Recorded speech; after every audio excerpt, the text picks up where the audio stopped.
আমার পরমারাধ্য প্রিয় পরমের শ্রীপাদপদ্মে অন্তহীন শ্রদ্ধা জ্ঞাপন করে সমস্ত ইষ্টানুরাগী দাদাদের ও মায়েদের রানন্দিত জয়গুরু জানিয়ে আমি শ্রীমতী তপতী পাল শ্রী শ্রী ঠাকুরের দৃষ্টিতে সাবিত্রী সত্যবানের কাহিনী এই বিষয়বস্তুটির উপর আলোকপাত করার চেষ্টা করছি। মূল কাহিনী মহাভারত থেকে সংগৃহীত। অত্যন্ত বিত্তশালী প্রভাবশালী রাজা অশ্ববতীর কন্যা ছিলেন সাবিত্রী। রূপে গুণে অতুলনীয়া। যেমনি তার অপরূপ রূপমহিমা, তেমনি শিক্ষা বিষয়েও তার অগাধ জ্ঞান। এক কথায় রূপে সরস্বতী, গুণে লক্ষ্মী। এতই রূপবতী, গুণবতী ও বিদুষী ছিলেন যে তার তার তুল্য বর বহু চেষ্টা করেও খুঁজে পেলেন না সাবিত্রীর পিতা অশ্বপতি। অগত্যা তিনি তার কন্যাকে বললেন যে তুমি তোমার উপযুক্ত বর নির্বাচন করে নাও। তাই নির্দিষ্ট হলো বয়োজ্যেষ্ঠ মহামন্ত্রীর সঙ্গে দেশ ভ্রমণে যাওয়ার। ভ্রমণ অর্থে বেড়াতে যাওয়া নয় বা প্রমোদ করতেও নয়, রাজ্যে রাজ্যে অনুসন্ধান করতে যোগ্য বরের। এক রাজ্য থেকে আর এক রাজ্যে যেতে হলে মাঝখানে অনেক বন জঙ্গল পার হয়ে যেতে হতো। এইভাবে এক রাজ্য থেকে অন্য রাজ্যে চলছে অনুসন্ধান পর্ব। এমতাবস্থায় হঠাৎই দেখতে পেলেন কাষ্ঠচ্ছেদনরত সত্যবানকে। বনে জঙ্গলে ঘুরে ঘুরে কাষ্ঠ সংগ্রহ করে চলেছেন পিতামাতার ক্ষুধ পিপাসা নিবৃত্তির জন্য, আহারের জন্য।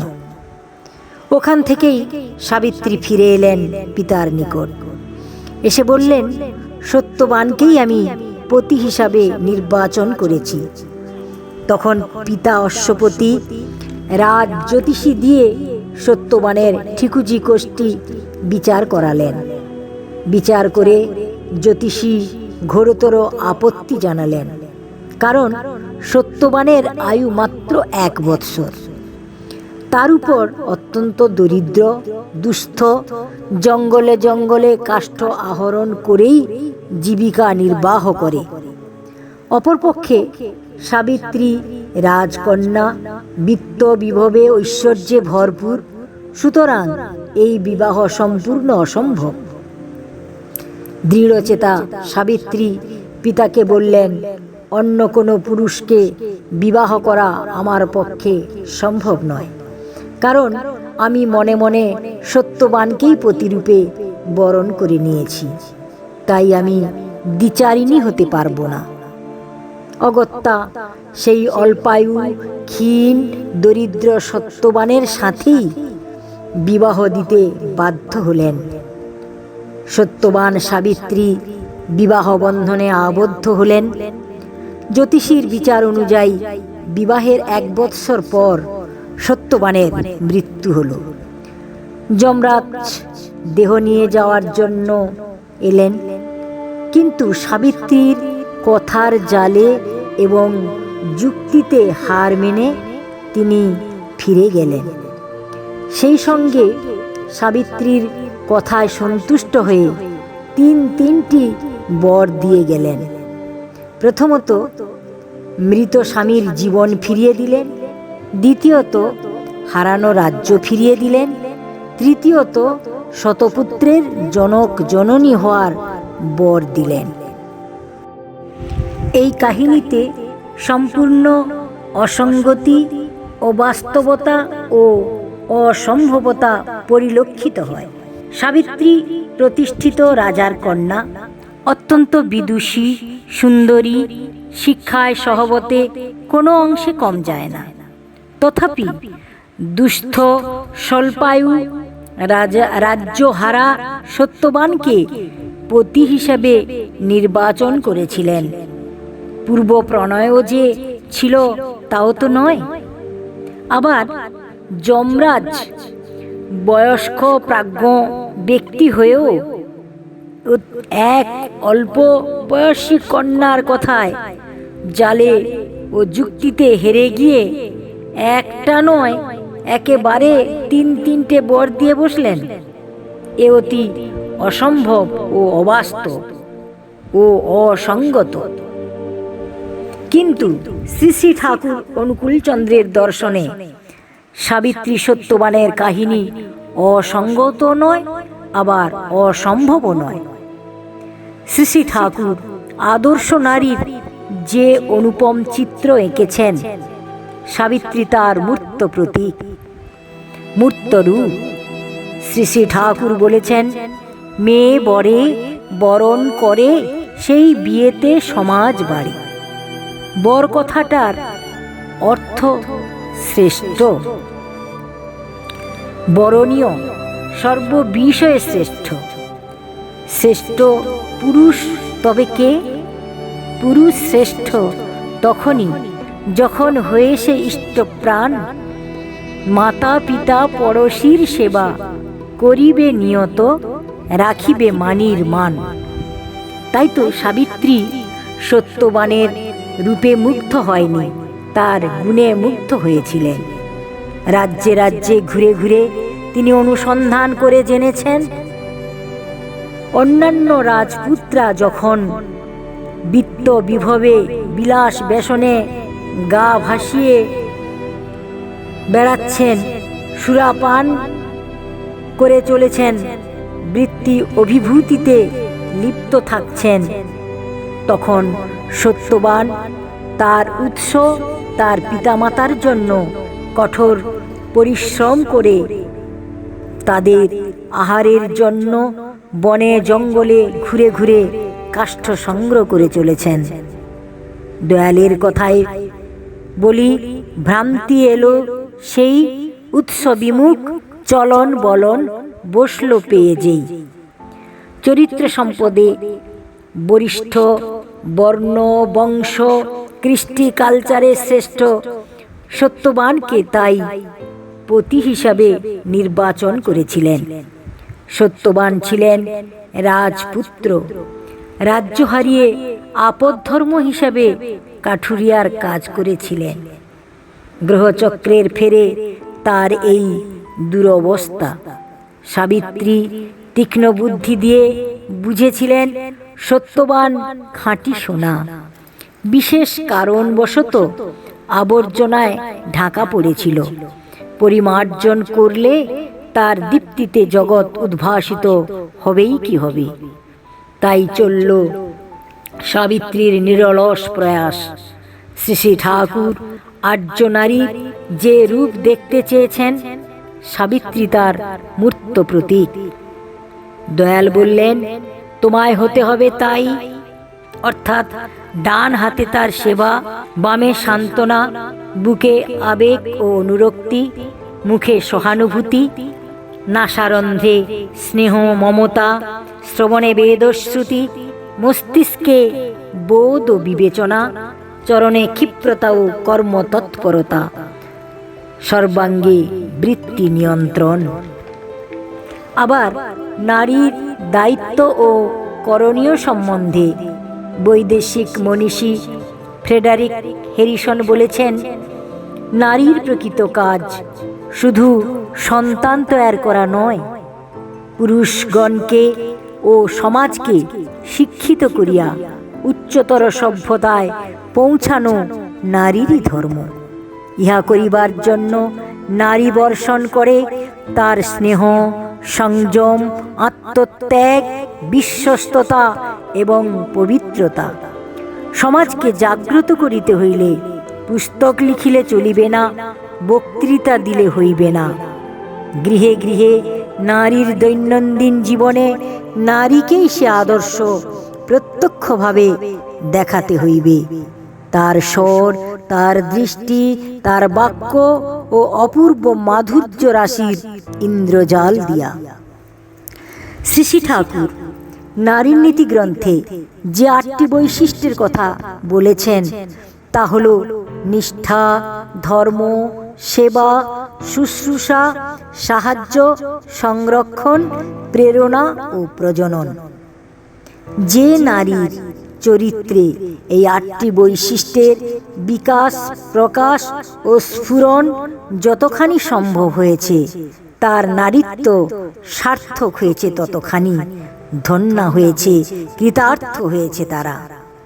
সাবিত্রীর জীবনে এই 8টি বৈশিষ্ট্যের বিকাশ ও প্রকাশ কিভাবে হয়েছে তা এখন আমরা পর্যবেক্ষণ ও পর্যালোচনা করব।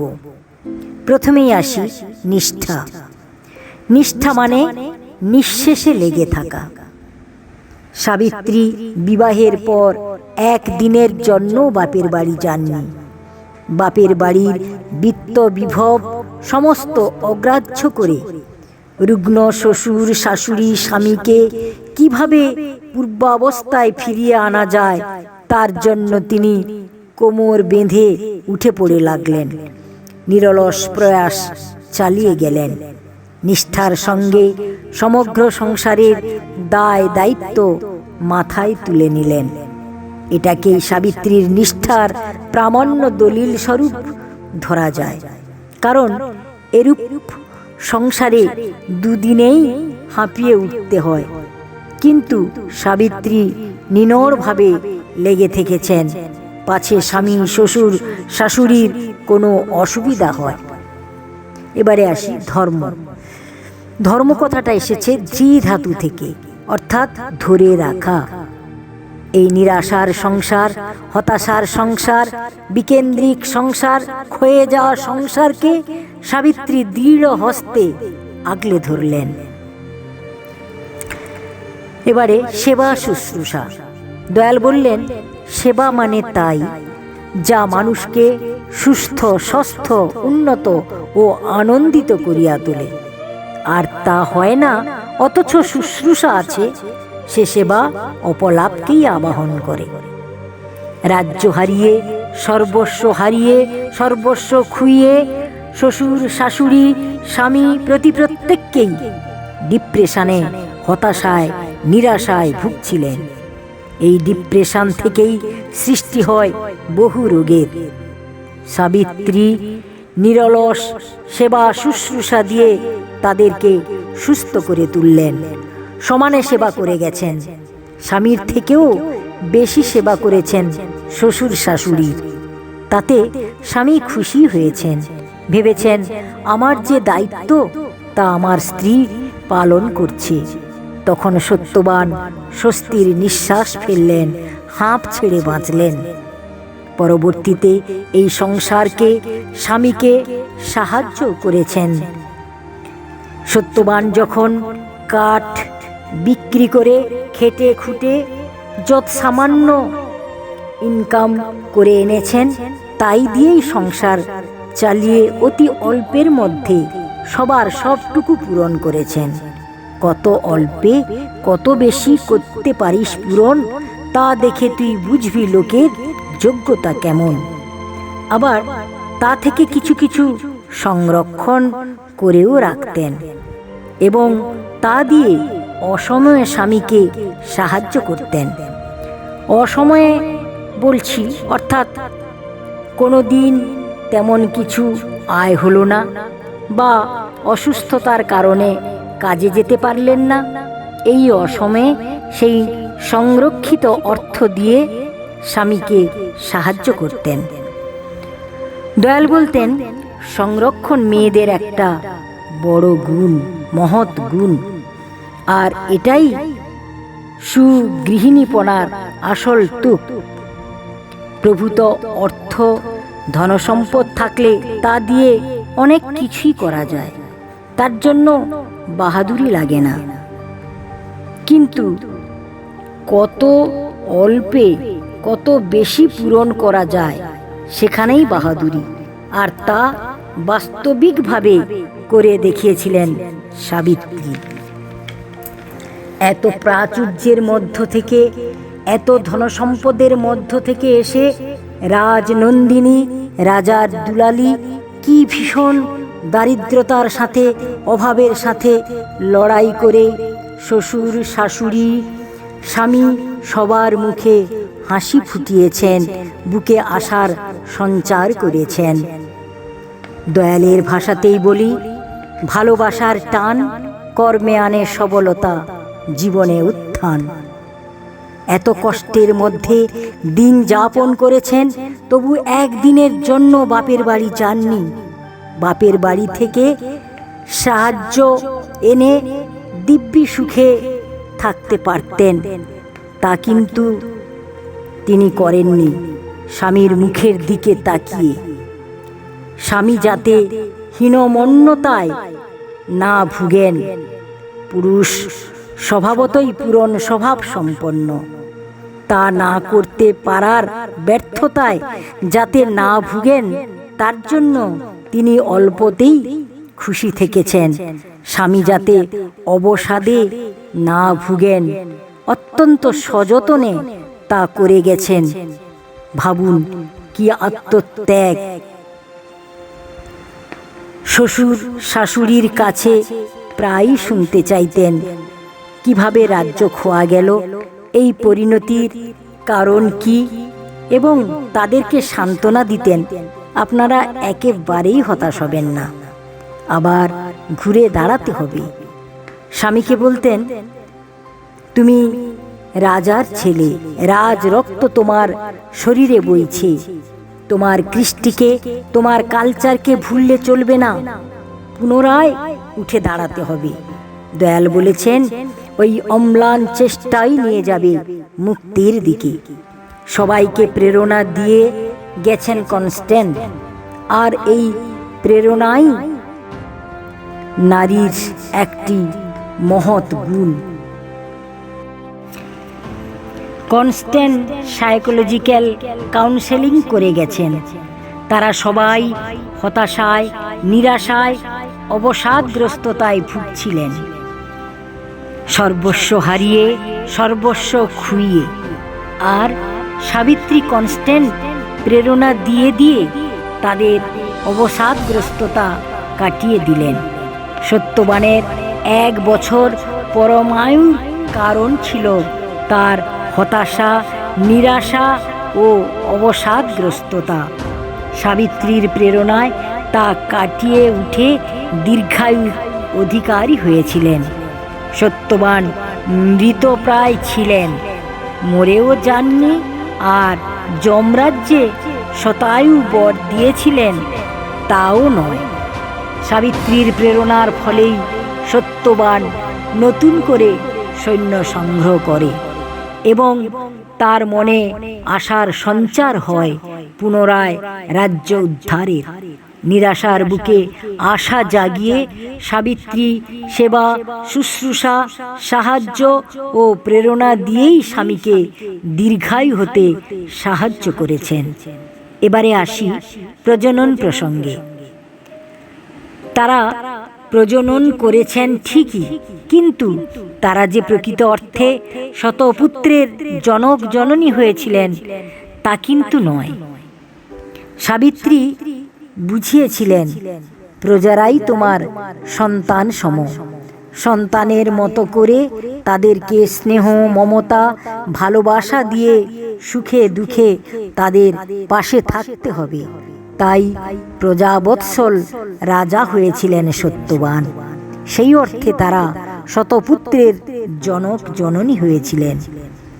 মূল কাহিনী হিসেবে অসম্ভবতা ও অসঙ্গতি পরিলক্ষিত হয় এই রূপকে। এইটি আসলে লোকশিক্ষার অঙ্গ হিসাবে উপস্থাপন করা হয়েছে, তবে শ্রী শ্রী ঠাকুরের দর্শনে তা অসম্ভবও নয়, আবার অসঙ্গতও নয়। নারীর যে 8টি বৈশিষ্ট্যের বিকাশ, প্রকাশ ও প্রয়োগ যদি সঠিক হয় তবে সবই সম্ভব। তা আমরা সাবিত্রীর চরিত্র দিয়েই বুঝতে পারলাম। কিভাবে হতাশা, নিরাশা পীড়িত, জর্জরিত, দরিদ্র ব্যাধিগ্রস্ত সংসার মৃতপ্রায় স্বামীকে পুনরায় আশা ভরসায়, আনন্দ উচ্ছলতায় প্রাণোচ্ছল প্রাণবন্ত করেছিলেন। তাই প্রতিটি নারী মাত্রের উচিত সাবিত্রীর জীবন চরিত অনুসরণ করা। শ্রী শ্রী ঠাকুরের দৃষ্টিতে আর্য নারীর রূপ এমনই হওয়া বাঞ্ছনীয়। জয়গুরু। পরমপিতার কাছে আপনাদের সুস্থ নিরোগ ইষ্টময় সুদীর্ঘ জীবনের প্রার্থনা করি। বন্দে পুরুষোত্তমম।